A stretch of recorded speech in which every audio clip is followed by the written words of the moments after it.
تم کسی کام لگو، فراغت نے مال و گھر کی فراوانی نے تمہیں ان دوستوں میں ڈال دیا، تجارت کرنی ہے تو کرو۔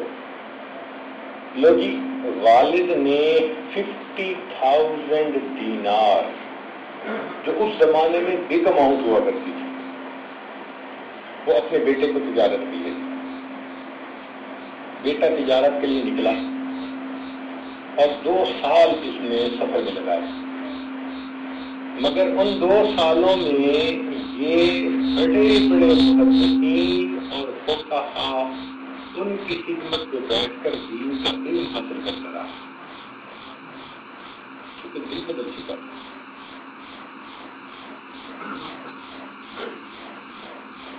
اب عبداللہ ایسا بن گیا تھا کہ علم کی طلب نے اسے بالکل بدل کے رکھ دیا تھا کہ مشائخ کی صحبت اس نے جلتی پہ تیل کا کام کیا۔ چنانچہ 2 سال اس نے در بدر کی ٹھوکریں کھائیں، اہل اللہ کی صحبت میں رہا، حدیث تفسیر کا علم حاصل کیا۔ 2 سال کے بعد جب واپس گھر پہنچا تو والد نے پوچھا، بیٹا تجارت کہہ کر گئے تھے، تو کیا تجارت کی تم نے 2 سال میں؟ تو انہوں نے قرآن مجید کی آیت پڑھی، هل ادلکم علی تجارت تنجیکم من عذاب علیم، کہ اے ایمان والو میں تمہیں اس تجارت کے بارے میں نہ بتاؤں جو تمہیں دردناک عذاب سے نجات دے دے؟ ابا جان میں نے یہ تجارت کی ہے۔ والد کی آنکھوں میں چمک آ گئی، اس نے ماتھے کا بوسہ لیا، بیٹا میں بہت عرصے سے یہی چاہتا تھا کہ تم یہی تجارت کرو۔ اب عبداللہ نے ڈسکلوز کیا کہ میری زندگی پہلے سے یکدم بدل چکی ہے۔ کچھ عرصہ عبداللہ گھر رہا، لیکن علم کی حلاوت نے اس کو اب بیٹھنے نہیں دیا۔ جب علم کی حلاوت نصیب ہو جاتی ہے نا تو چین لٹ جاتا ہے، پھر اسی میں ہی مزہ آتا ہے، اس کے سوا مزہ نہیں آتا۔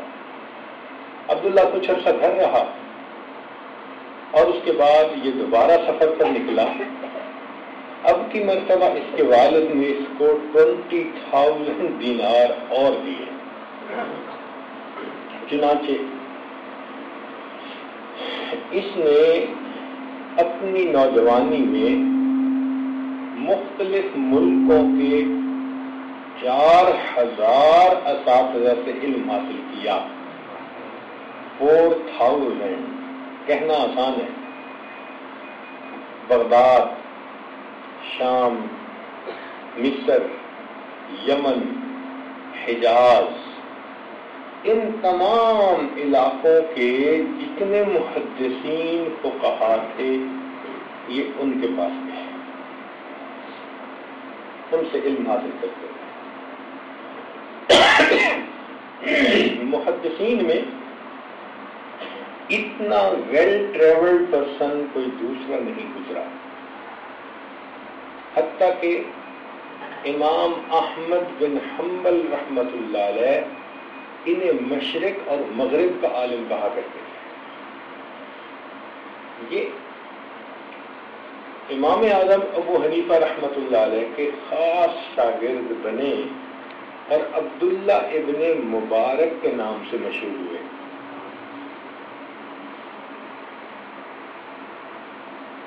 اتنا علم حاصل کیا کہ جب یہ امام مالک رحمۃ اللہ علیہ کے پاس جاتے تھے تو امام مالک رحمۃ اللہ علیہ اپنی جگہ چھوڑ کر ان کو وہاں بٹھایا کرتے تھے۔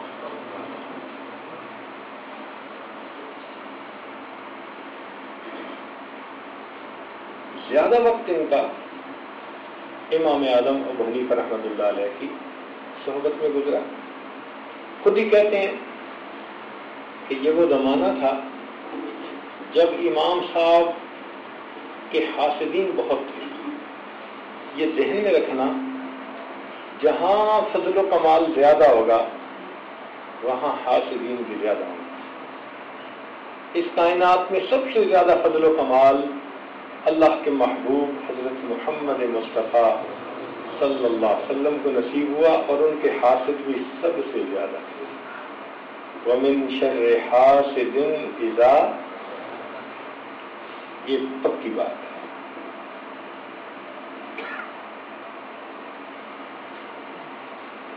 چور وہی ہوتا ہے نا جہاں خزانہ ہوتا ہے، حاسد وہی ہوتا ہے جہاں فضل و کمال ہوتا ہے۔ فرماتے ہیں کہ ایک مرتبہ میں کوفہ سے شام گیا تو میں نے دیکھا کہ وہاں کے بہت سارے علماء امام اعظم ابو حنیفہ رحمۃ اللہ علیہ سے بدگمان تھے، حالانکہ انہوں نے دیکھا نہیں تھا، سنی ہوئی باتیں۔ ایک حافظ کوئی بات کر دیتا ہے تو لوگ اسی پر قیاس کر کے اس بندے کو ویسے سمجھنا شروع کر دیتے ہیں۔ تو فرماتے ہیں کہ میری ملاقات ہوئی امام اوزاعی رحمۃ اللہ علیہ سے۔ تو امام اوزاعی رحمۃ اللہ علیہ نے پوچھا کہاں سے آئے ہو؟ میں کوفہ سے۔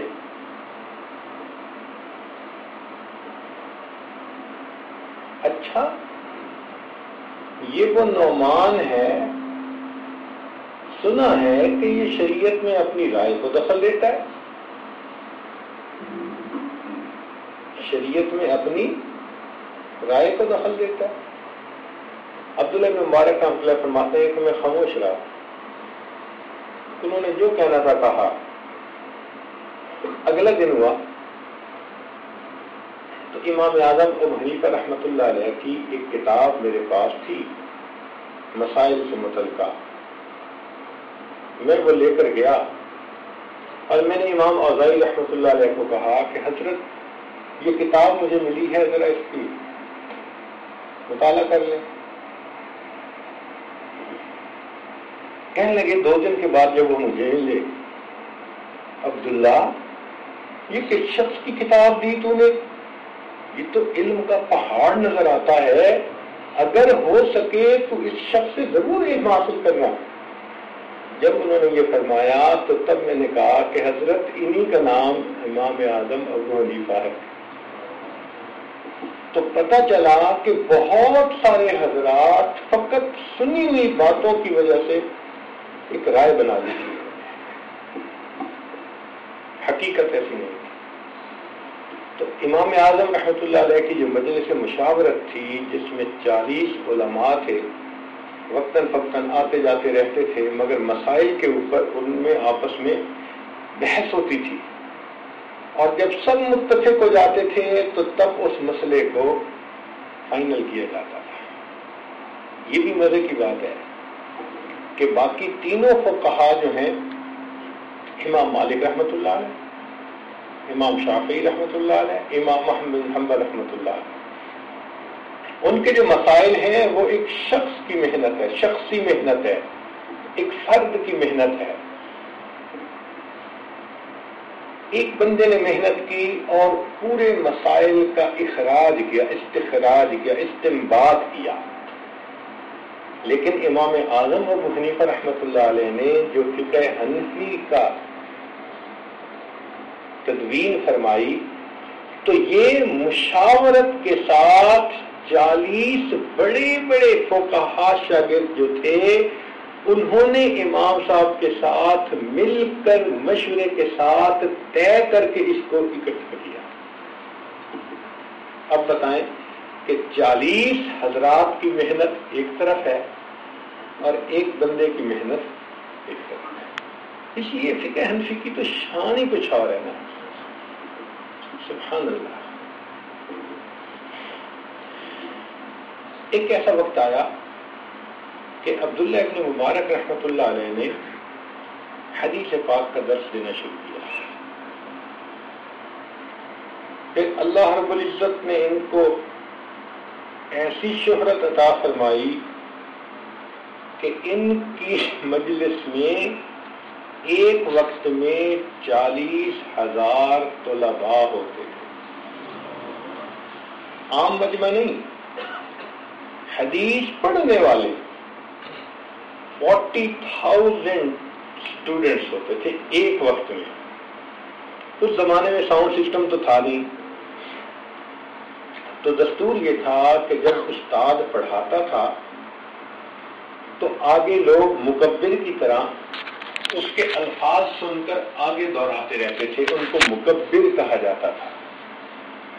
تو ان کی صحبت میں جو مکبر ہوتے تھے ان کی تعداد 1100 ہوا کرتی تھی. جس مجمع میں مکبر 1100 ہو، مجمع کتنا بڑا ہوگا. ایک مرتبہ کسی نے ان کے مجمع میں دواتیں گنی. اس زمانے میں تو قلم دوات لکھنے کے لیے استعمال ہوتی تھی نا، مگر ایک دوات سے کئی لوگ سیاہی لے کر لکھا کرتے تھے. تو وہ کہتے ہیں کہ میں نے 40,000 دواتیں گنی مجمع کے اندر، لکھنے والے اس سے بھی زیادہ ہو. اتنے بڑے بڑے مجمع کو حدیث پاک پڑھایا کرتے تھے. ایک مرتبہ حدیث پاک پڑھا رہے تھے، چھینک آئی، الحمدللہ کہا. اب دستور یہ ہے کہ اگر چھینکنے والا الحمدللہ کہے تو سننے والا یرحمک اللہ کہے. تو پورے مجمع میں جو یرحمک اللہ کہا، اتنا شور ہوا کہ بادشاہ کے محل کے لوگ حیران ہو گئے کہ یہ کب سے آواز آئی ہے. ہارون رشید بادشاہ تھا یا جو بھی تھا بادشاہ اس وقت، تو اس کی باندی نے کھڑکی سے دیکھا کہ یہ کیا ہوا. تو جب اس نے اتنا بڑا مجمع دیکھا تو کہنے لگی کہ یہ بادشاہ صاحب تو جسموں کے بادشاہ ہیں اور عبداللہ ابن مبارک تو لوگوں کے دلوں کا بادشاہ ہے.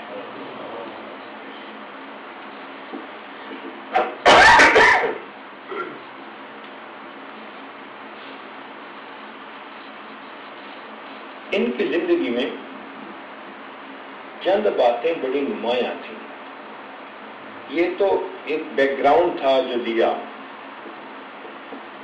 کہ انہوں نے علم حاصل کیسے کیا اور اس درجے پر کیسے پہنچے. اب جو خاص خوبیاں تھیں نا ان کی، ان میں یہ تھی کہ اللہ نے ان کو علم بہت دیا تھا. اتنا علم دیا تھا کہ انہوں نے 21,000 حدیثوں کی روایت آگے فرمائی. عبداللہ ابن مبارک 21,000 حدیثوں کے راوی ہیں. کوفہ کے اندر ایک چھوٹا سا مکان دیا ہوا تھا، بس اس میں اکیلے رہتے تھے. مکان پہ کسی طالب علم کو آنے کی اجازت نہیں تھی. تو کسی نے کہا کہ آپ اتنے مجموعوں میں زندگی گزارنے والے چھوٹے سے مکان میں رہتے ہیں.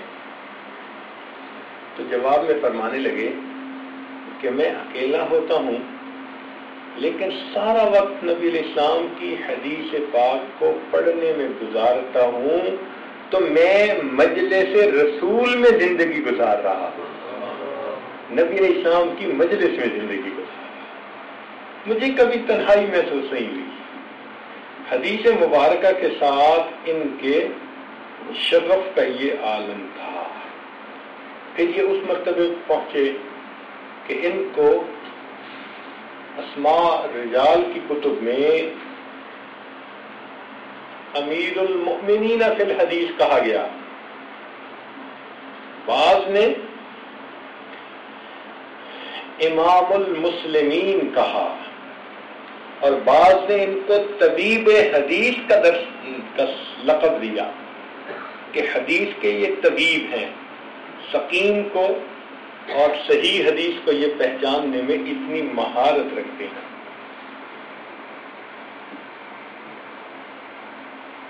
علم کا یہ حال تھا کہ ان کے ایک دوست تھے،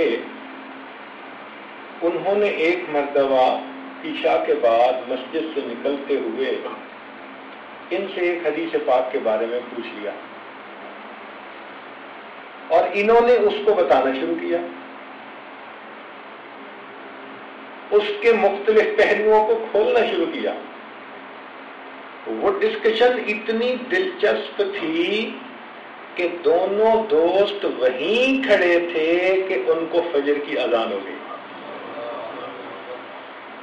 پوری رات ایک جگہ پر کھڑے ہوئے ایک حدیث پر گفتگو کرتے گزارے۔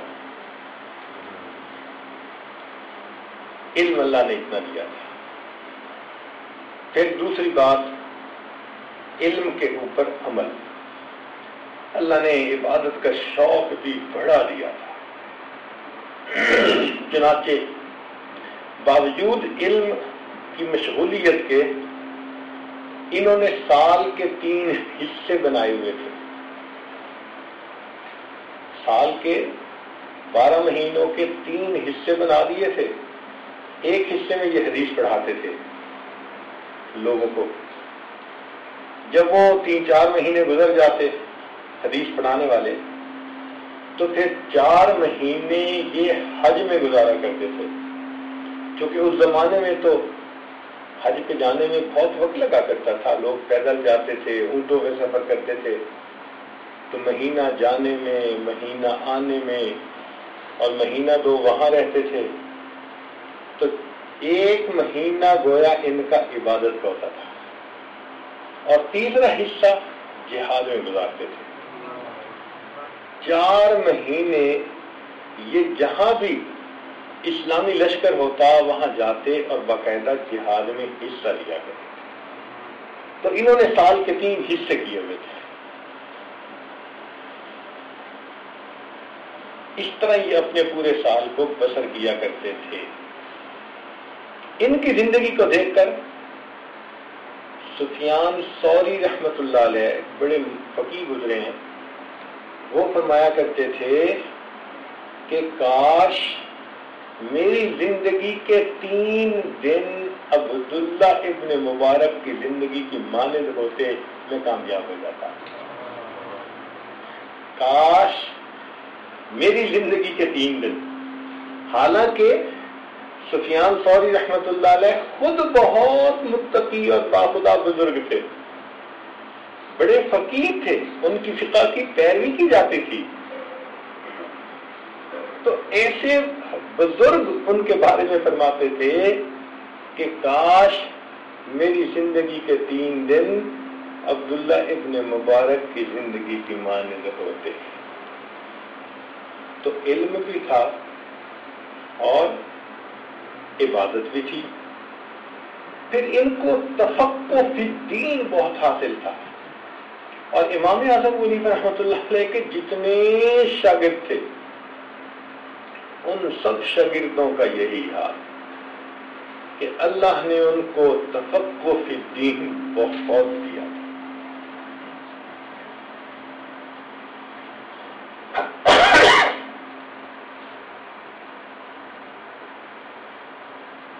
چنانچہ ایک مرتبہ محدثین بیٹھے ہوئے تھے، تو ان کے پاس ایک عورت مسئلہ پوچھنے آئی کہ کیا عورت اگر ایام کی حالت میں ہو تو وہ غسل دے سکتی ہے مردہ عورت کو؟ تو ان تمام محدثین نے حدیث پاک پہ نظر دوڑانی شروع کی، کوئی حدیث نظر ہی نہیں آتی تھی۔ بڑے حیران، اس عورت کو کیا جواب دیں؟ اللہ کی شان امام اعظم ابو حنیفہ رحمۃ اللہ علیہ کے ایک شاگرد وہاں سے گزر رہا تھا، انہوں نے کہا اس کو بلاؤ، اس سے پوچھو۔ انہوں نے جب بلا کے پوچھا کہ حائضہ عورت میت کو غسل دے سکتی ہے؟ اس نے کہا دے سکتی ہے۔ تیرے پاس دلیل کیا ہے؟ ان کا دلیل میرے پاس یہ ہے کہ سید عائشہ صدیقہ رضی اللہ تعالی عنہا خود روایت کرتی ہیں کہ نبی علیہ السلام اعتکاف میں ہوتے تھے اور گرمی ہوتی تھی، تو آپ صلی اللہ علیہ وسلم مسجد کی کھڑکی سے سر باہر نہ نکالتے تھے، اور میں باہر کھڑے ہو کر نبی علیہ السلام کا سر دھویا کرتی تھی، اگرچہ اس وقت میں حائضہ ہوتی تھی۔ تو اگر ام المؤمنین اس حالت میں نبی علیہ السلام کے مبارک سر کو غسل دے سکتی تھی تو حائضہ عورت ایک میت کو بھی غسل لے سکتی ہے. اب اس پر جو ہے محدثین کہنے لگے ہاں یہ حدیث تو ہمیں بھی معلوم ہے ان فلاں ان فلاں ان فلاں. تو امام اعظم رحمۃ اللہ علیہ کے شاگردوں کی فقاہت کا یہ عالم. امام اعمش رحمۃ اللہ علیہ بڑے بزرگ تھے. ایک مسئلے کا ان کو سمجھ نہیں لگتی تھی تو انہوں نے امام ابو یوسف رحمۃ اللہ سے پوچھا. انہوں نے بتا دیا. وہ امام منیف رحمۃ اللہ کے شاگرد تھے. تو جواب سن کر کہنے لگے کہ یعقوب ابھی تیرے ماں باپ کا نکاح نہیں ہوا تھا. مجھے اس وقت سے یہ حدیث یاد ہے. ابھی تیرے ماں باپ کا نکاح نہیں ہوا تھا اس وقت سے مجھے یہ حدیث یاد ہے لیکن اس کے صحیح معنی کو آج میں نے تم سے سمجھا ہے.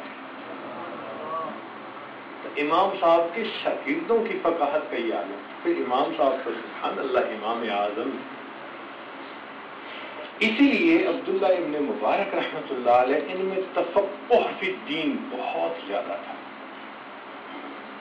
چنانچہ ایک مرتبہ حج کی نیت سے جب چلے تو راستے میں ان کے پاس 1000 اشرفیاں تھیں. ان کو پتہ چلا ایک یتیم لڑکی کے بارے میں. حالات اس کے ایسے تھے کہ انہوں نے نکاح کے لیے اس یتیم بچی کو 1000 اشرفیاں دیں اور وہیں سے گھر واپس آ گئے. فقاہت تھی طبیعت کی کہ شریعت کا اس وقت حکم کیا ہے اس کو یہ اچھی طرح سمجھتے تھے. حج پہ جاتے تھے تو چونکہ مال پیسہ بہت تھا لہذا حاجیوں پر اپنا ذاتی پیسہ خرچ کرتے تھے. حاجی پیسہ دیتے کھانے پینے کی چیزوں کا یہ خود انتظام کر کے حج کے آخر پر ان کے پیسے ان کو واپس لوٹا دیتے. خدمت بھی کرتے تھے پیسہ بھی خرچ کرتے تھے. ان کا ایک بڑی عجیب واقعہ ہے. ایک آدمی ان کے پاس آیا کہنے لگا کہ جی میں بہت زیادہ مقروض ہوں اور پریشان رہتا ہوں. اگر آپ میرا قرضہ ادا کر دیں تو مجھے تھوڑا ریلیکسیشن ہو جائے گی. پوچھا بھائی کتنا قرضہ ہے؟ اس نے کہا جی 700 دینار. انہوں نے چٹ کے اوپر 7000 دینار لکھ کر دے دیا اور کہا کہ بھائی وہ جو میرا سیکٹری ہے اس کے پاس جاؤ وہ سیکٹری آپ کو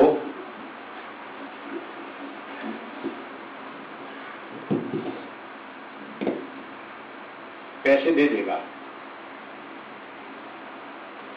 اب جب یہ وہاں گئے تو انہوں نے یہ آدمی بڑا خوش تھا کہ مجھے تو پیسے مل گئے. اس نے جا کے کہا کہ جناب مجھے حضرت نے 700 دینار دینے کے لیے وعدہ فرما لیا. یہ چٹ ہے مجھے دینار دے دو. اب وہ اکاؤنٹنٹ صاحب نے جب چٹ پڑھی تو 7000 لکھا ہوا تھا. وہ کنفیوز ہو گیا. یہ 700 مانگتا ہے اور چٹ کے اوپر 7000 لکھا ہوا ہے. کہنے لگا اچھا یار میں ذرا حضرت سے کلیریفائی کر لوں. جو اچھے اکاؤنٹنٹ ہوتے ہیں نا بہت محتاط قدم اٹھاتے ہیں. چنانچہ حضرت کے پاس آیا. حضرت اس کو 700 دینار چاہیے. تو آپ نے شاید 1 زیرو زیادہ لگا دی. چٹ پر 7000 لکھا ہوا ہے. حضرت نے کہا اچھا چٹ مجھے دکھاؤ. چٹ لی اور 7000 کو کاٹ کر اس کی جگہ 14000 لکھ دی. جاؤ اس کو اتنے پیسے دے دو. اب وہ اکاؤنٹنٹ لے کے چلا تو گیا. اس نے پیسے بھی دے دیے لیکن اس کو سمجھ نہیں آ رہا تھا کہ یہ کیا معاملہ ہے. وہ پھر واپس آیا. حضرت مسئلہ کیا ہے؟ 700 کی ضرورت تھی تو 7000 لکھ دیا میں پوچھنے آیا تو 14,000 کر دیا. تو حضرت نے کہا کہ دیکھو میں نے حدیث مبارکہ پڑھی ہے، نبی علیہ السلام نے ارشاد فرمایا کہ جو شخص کسی مومن کو اچانک خوشی پہنچائے، ان ایکسپیکٹڈ خوشی پہنچائے جس کی وہ توقع نہ کرتا ہو، تو اس ان ایکسپیکٹڈ خوشی کے پہنچانے پر اللہ اس شخص کے زندگی کے پچھلے سب گناہوں کو معاف کر دیتا ہے. جب وہ میرے پاس آیا تو اس نے کہا جی 700 کی ضرورت ہے. میں نے انٹینشنلی 7,000 لکھے. جب ان ایکسپیکٹڈ چیز ملے گی جو اس کی توقع نہیں تو اس کے دل سے دعا نکلے گی. تم نے تو میرا کام ہی خراب کر دیا. اس کے سامنے پوچھنے آگے. اب پوچھنے کے بعد اس کو 7,000 بھی دے دیتے تو ان ایکسپیکٹڈ خوشی کا مسئلہ نہیں ہونا تھا. میں نے 14,000 کر دیا کہ جب اب اس کو دل کو خوشی ملے گی اس کے بدلے اللہ میری مغفرت فرما دے. اللہ اکبر کبیرہ. سوچے ہم نے کبھی اپنے ماں باپ کو ان ایکسپیکٹڈ خوشی پہنچائی؟ کبھی بیوی کو ان ایکسپیکٹڈ خوشی پہنچائی؟ کبھی تحفہ دے دیا ہو، ہدیہ دے دیا ہو؟ بیوی توقع بھی نہ کرتی ہو اور اس کے ساتھ ایسا کوئی خیر کا کام کیا ہو کہ اس کے دل سے دعا نکلے. ہم اپنوں سے دل کی دعائیں نہیں لیتے، غیروں سے کیا لے پائیں گے؟ سوچئے ہمارے اکابر کو اپنی آخرت کی کیا فکر ہوتی تھی. تو علم بھی تھا، عمل بھی تھا، اور اس علم کے اندر فقاہت، گہرائی بھی تھی. پھر ایک چیز ان کی زندگی میں اور تھی کہ یہ علم کے باوجود تجارت کرتے رہتے تھے. یہ نہیں تھا کہ بھئی بس مال ہے اور اس کو خرچ کر رہے ہیں اور فارغ بیٹھ کے کھا رہے ہیں. نہیں، تجارت کرتے تھے کیونکہ یہ کسب کی اہمیت سے واقف تھے. جو محنت کرتا ہے، کام کرتا ہے، رزق حلال کماتا ہے، اس کو بڑا اجر ملتا ہے، بڑا اجر ملتا ہے. حدیث پاک میں آتا ہے کہ نبی علیہ السلام نے ایک صحابی سے مصافحہ کیا تو ان کا ہاتھ بہت سخت تھا، گٹے پڑے ہوئے تھے ہاتھوں کے اوپر. تو جب مصافحہ فرمایا تو نبی اسلام نے پوچھا کہ یہ کیا اتنا سخت ہاتھ؟ اس نے کہا اللہ کے نبی صلی اللہ علیہ وسلم میں مزدور ہوں، پتھر توڑتا ہوں جو عمارتوں کے لیے بلاک کے کام آتے ہیں. تو پتھر توڑنے کی وجہ سے میری ہتھیلی ایسی سخت ہو گئی ہے. تو حدیث پاک میں آتا ہے کہ نبی السلام نے اس کی ہتھیلی کو دیکھ کر کہا الکاسب حبیب اللہ، کہ جو ہاتھ سے محنت مزدوری کرتا ہے وہ اللہ کا محبوب ہوتا ہے. تو عبداللہ بن مبارک رحمت اللہ علیہ باوجود اپنی دینی مصروفیت کے سائیڈ بزنس ضرور کرتے تھے، فارغ نہیں رہتے تھے. کچھ اس سے خرید لیتے تھے پھر اس کو بیچ دیتے تھے. کہنا ہی ہوتا ہے نا.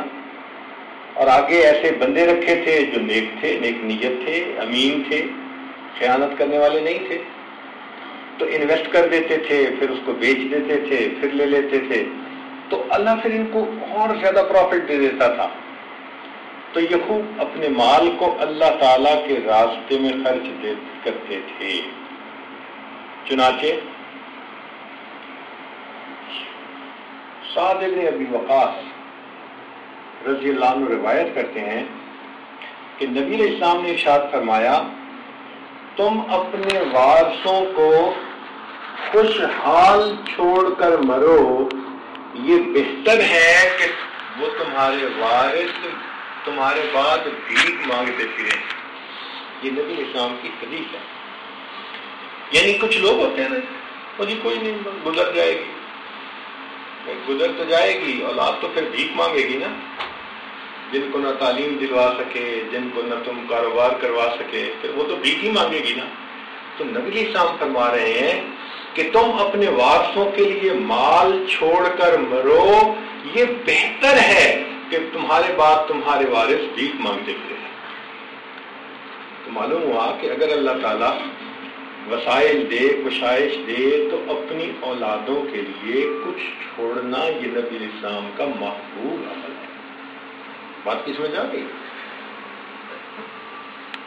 پھر ایک حدیث پاک، ایک سعید ابن مسیب رحمۃ اللہ علیہ گزرے ہیں، تابعین میں بڑا اونچا مقام تھا ان کا۔ وہ فرماتے تھے کہ وہ آدمی کسی کام کا نہیں جو اپنی عزت و آبرو کے لیے مال جمع نہ کرے۔ یعنی اگر اللہ تعالیٰ کاروبار اچھا دے، مال ہو، تو وہ اس لیے کہ دین کا وقار رکھ سکے، ورنہ دین کا وقار نہ ہو کہ بندہ دیندار تو بنا پھرے مگر اس کے سامنے بھی ہاتھ اور اس کے سامنے بھی ہاتھ اور اس کے سامنے بھی ہاتھ، تو اللہ کو یہ پسند نہیں ہے۔ اس سے بہتر یہ ہے کہ انسان ایسا کام کرے کہ خود دین پر لگانے والا بن جائے۔ تو اس لیے یہ تجارت کیا کرتے تھے۔ ان سے فضیل رحمۃ اللہ علیہ نے پوچھا کہ آپ تجارت کیوں کرتے ہیں؟ تو فرمانے لگے کہ میں عزت کی زندگی کے لیے تجارت کرتا ہوں، مگر چاہتا ہوں کہ اللہ تعالیٰ مجھے مسکینوں کی موت عطا فرمائے۔ موت مسکینوں کی ملے، مگر زندگی اگر دین کا کام کرنا ہے تو عزت کی ملے۔ تو اس کے لیے یہ تجارت بھی کیا کرتے تھے۔ پھر ان کے اندر ایک خاص خوبی یہ تھی کہ جس کو یہ دیکھتے تھے نا کہ یہ دنیا دار ہے اور دنیا میں رغبت ہے، اس سے دور بھاگتے تھے۔ چنانچہ ان کی امراء وزراء سے نہیں بنتی تھی، بلکہ ان کے ایک دوست تھے اسماعیل بن الیہ، تو انہوں نے حکومت کا بڑا عہدہ قبول کر لیا، تو انہوں نے اس سے ملنا ہی چھوڑ دیا۔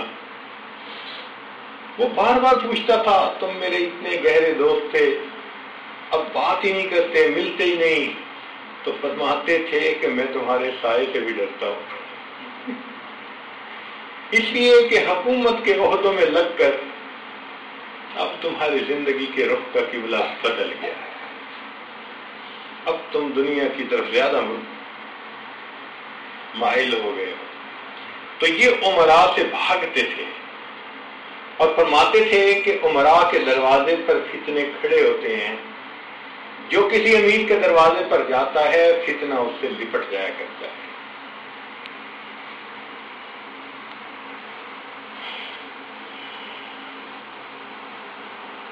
ایک خاص خوبی ان کی یہ بھی تھی کہ طبیعت کے اندر تواضع بہت تھی،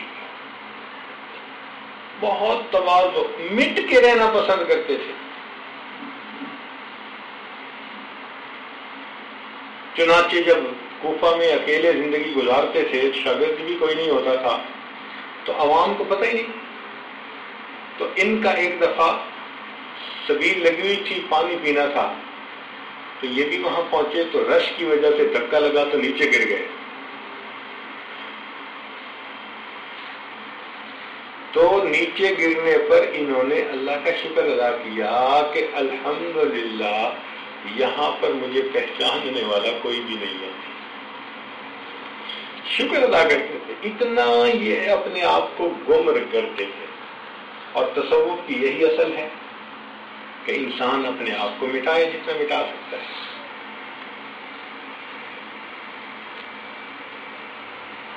اور اگر دین کا کام کرتے تھے تو اتنا خاموشی سے کسی کو پتہ بھی نہیں چلنے دیتے تھے۔ چنانچہ یہ سفر پہ جاتے تھے تو راستے میں ایک نوجوان تھا جو ان کا واقف تھا، اس سے ملاقات ہو جاتی تھی۔ ایک دفعہ گئے تو ملاقات نہیں ہوئی، پوچھا بھائی وہ نوجوان کا، ان کا جی اس کے اوپر ایک مقدمہ بن گیا ہے۔ تو جب انہوں نے سنا تو یہ سیدھا پولیس اسٹیشن گئے اور کوتوال سے پوچھا کہ بھئی اس نوجوان کو کیوں گرفتار کیا؟ اس نے کہا بھئی اس کا کوئی لین دین کا معاملہ ہے تو اس کے اوپر اتنے 1000 درہم بنتے ہیں، جب تک وہ نہیں دے گا اس وقت تک ہم اس کو نہیں چھوڑیں گے۔ تو عبداللہ بن مبارک رحمۃ اللہ علیہ نے کہا کہ اچھا، پیسے میں اس کی طرف سے دے دیتا ہوں مگر اس شرط پر کہ آپ اس کو بتائیں گے نہیں کہ کس نے دیے۔ اس نے کہا بہت اچھا، دوسرے بندے کو تو پیسے ہی چاہیے نا۔ لو جی، کوتوال نے پیسے لے لیے اور یہ چلے گئے جب، تو اس نے آ کر اس نوجوان کو کہا کہ وہ تمہارے حساب کتاب کو میں نے چیک کیا ہے، وہ تمہیں ابھی کچھ نہیں دینا، جاؤ تمہیں آزاد کرتے ہیں۔ نوجوان کو اس نے بھی کچھ نہیں بتایا۔ اب عبداللہ بن مبارک رحمۃ اللہ ساری زندگی اس کو بعد میں ملتے رہے اور زندگی بھر نوجوان کو پتہ نہ چلا کہ مجھے قید سے کس بندے نے آزاد کروایا ہے۔ جب عبداللہ بن مبارک کی وفات ہوئی تب کوتوال نے اس کو بلا کر کہا کہ تمہیں تو عبداللہ بن مبارک نے آزاد کروایا۔ نیکی ایسی ہوتی تھی، اتنا چھپ کے نیکی کرتے تھے۔ تو علم بھی تھا، عمل بھی تھا، تفقہ فی الدین بھی، پھر امراء سے بے نیازی بھی، تجارت بھی کرتے تھے، اور چھٹی چیز ان کے اندر تواضع بھی بہت تھی، اور 7ویں چیز کہ ان کے دل میں خوف خدا بھی بہت تھا۔ ان کے دل میں خوف خدا۔ ان کے ایک ساتھی کہتے ہیں کہ مجھے اکثر یہ بات ذہن میں آتی تھی کہ جن استادوں سے انہوں نے پڑھا ہم نے بھی انہی سے پڑھا، جو حدیثیں یہ بیان کرتے ہیں وہ ہم بھی بیان کرتے ہیں، لیکن جو قبولیت عبداللہ ابن مبارک کی ہے وہ ہماری نہیں ہے۔ تو اکثر میں اس کو سوچتا تھا، کہنے لگے ایک دن مجھے اس کا جواب مل گیا کہ میں اور عبداللہ ابن مبارک دونوں بیٹھے عشاء کے بعد کتاب پڑھ رہے تھے، اچانک چراغ بجھ گیا۔ تو جب چراغ کو جلایا گیا تو میری نظر عبداللہ کے چہرے پر پڑی تو ان کی آنکھوں سے آنسو تھے اور ان کی داڑھی تر ہو گئی تھی۔ میں نے پوچھا عبداللہ رو رہے ہو؟ تو جواب میں کہنے لگے ہاں، اس اندھیرے نے مجھے قبر کا اندھیرا یاد دلا دیا، اس اندھیرے نے مجھے قبر کا اندھیرا۔ وہ کہتے ہیں تب مجھے یہ راز کھلا کہ ان کے دل میں اتنا اللہ کا خوف ہے، اس وجہ سے اللہ کی طرف سے ان کے قبولیت بھی بہت زیادہ ہے۔ تو یہ طے شدہ اصول ہے، جس کے دل میں خوف خدا زیادہ ہوتا ہے اللہ کی طرف سے اس بندے کے لیے زمین میں قبولیت رکھ دی جاتی ہے۔ اللہ نے ان کو بہت قبولیت سے نوازا تھا اس وجہ سے کہ ان کے دل میں خوف خدا بہت تھا۔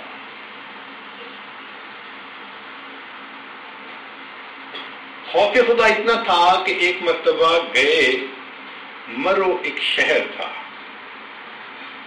اور وہاں کسی بندے سے قلم لے لیا۔ شام گئے اور وہاں کسی بندے سے قلم لیا، یا لکھنے کے لیے ذرا دینا، اور قدرتاً وہ بھی لینا بھول گیا، یہ دینا بھول گئے، اور یہ شام سے مرو واپس اپنے گھر آ گئے۔ گھر آ کر پتہ چلا اوہو میں نے تو قلم تھوڑی دیر لکھنے کے لیے لیا تھا اور میں تو اس کو دے نہیں سکا۔ اب 1000 میل سے زیادہ سفر تھا، وہ قلم لوٹانے کے لیے انہوں نے 1000 میل کا سفر کیا اور اس بندے کو قلم واپس لوٹائی۔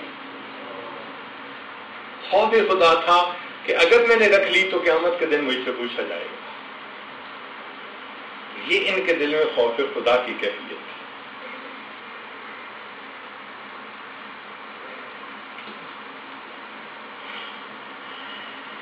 اب ان کی زندگی کو اگر آپ سوچیں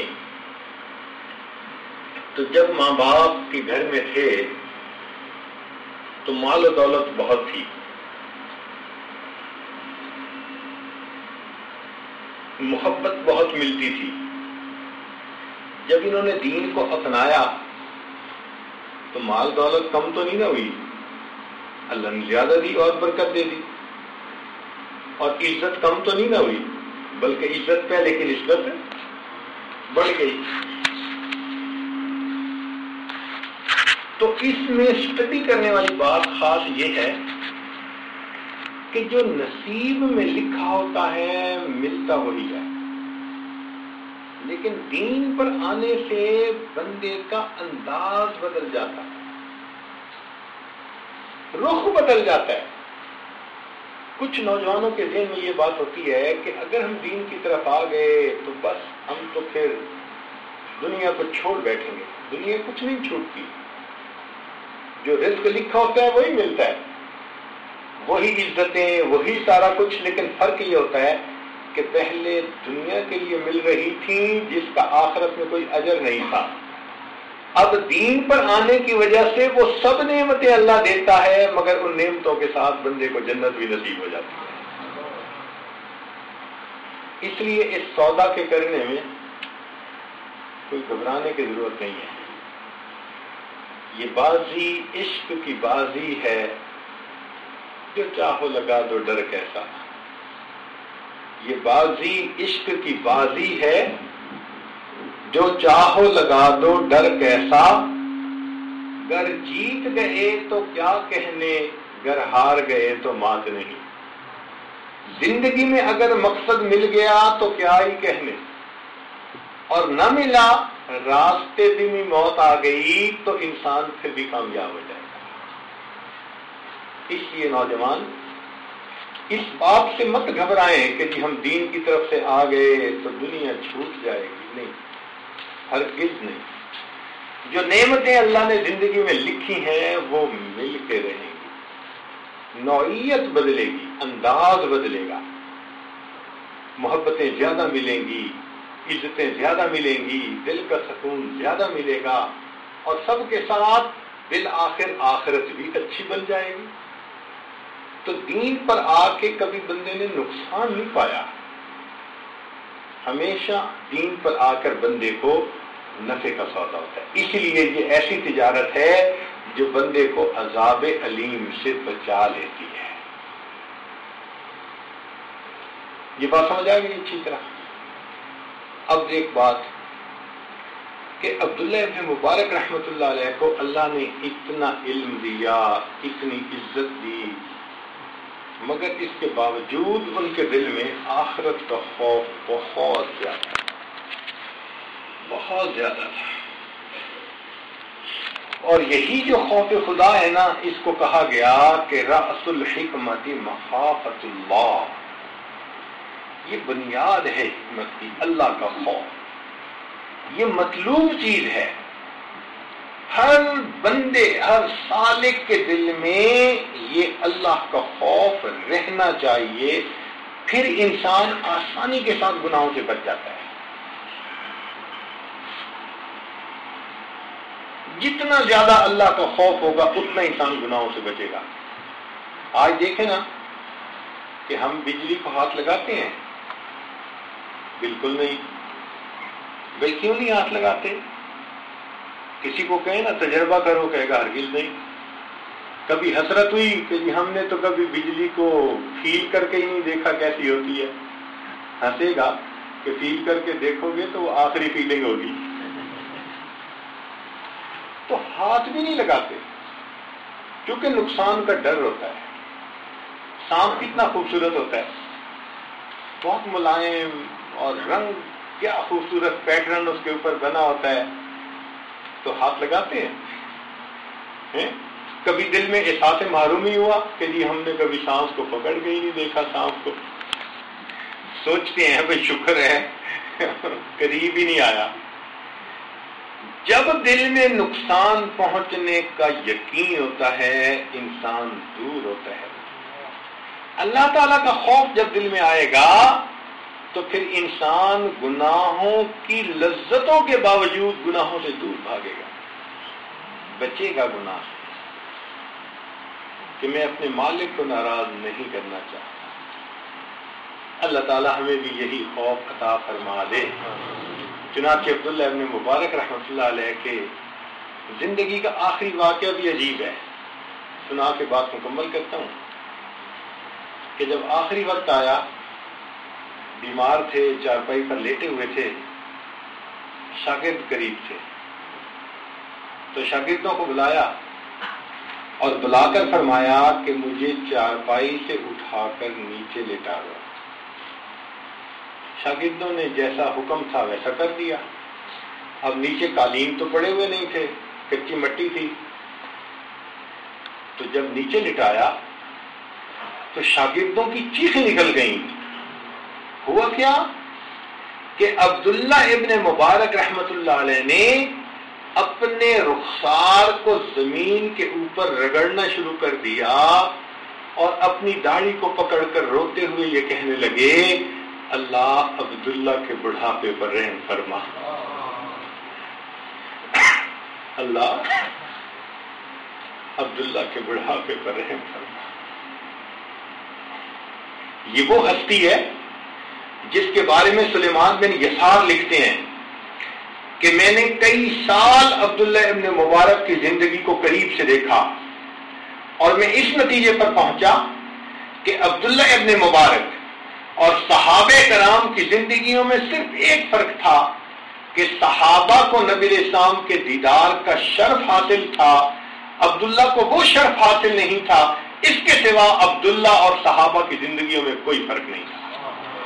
جس شخص کی زندگی پر محدثین ایسی گواہی دیتے ہیں، اس شخص کا جب آخری وقت آتا ہے اپنی داڑھی کو پکڑ کر اللہ کے سامنے یوں کہتا ہے، اللہ عبداللہ کے بڑھاپے، نہیں کہا میں محدث ہوں، میں ہزاروں لوگوں کو حدیث کا درس دے چکا ہوں، نہیں کہا کہ میری وجہ سے ہزاروں کی زندگی بدلی، نہیں کہا میں راتوں کو عبادت کرتا تھا، میں دن میں جہاد کرتا تھا، اللہ میں تیرے راستے میں خرچ کرتا تھا، جانتے تھے کوئی عمل پیش کرنے کے قابل نہیں ہے، بندہ کوئی عمل پیش نہیں کر سکتا، اللہ کے سامنے کیا کر سکتا ہے؟ بس عاجزی، اللہ عبداللہ کے بڑھاپے پر رحم فرمائے۔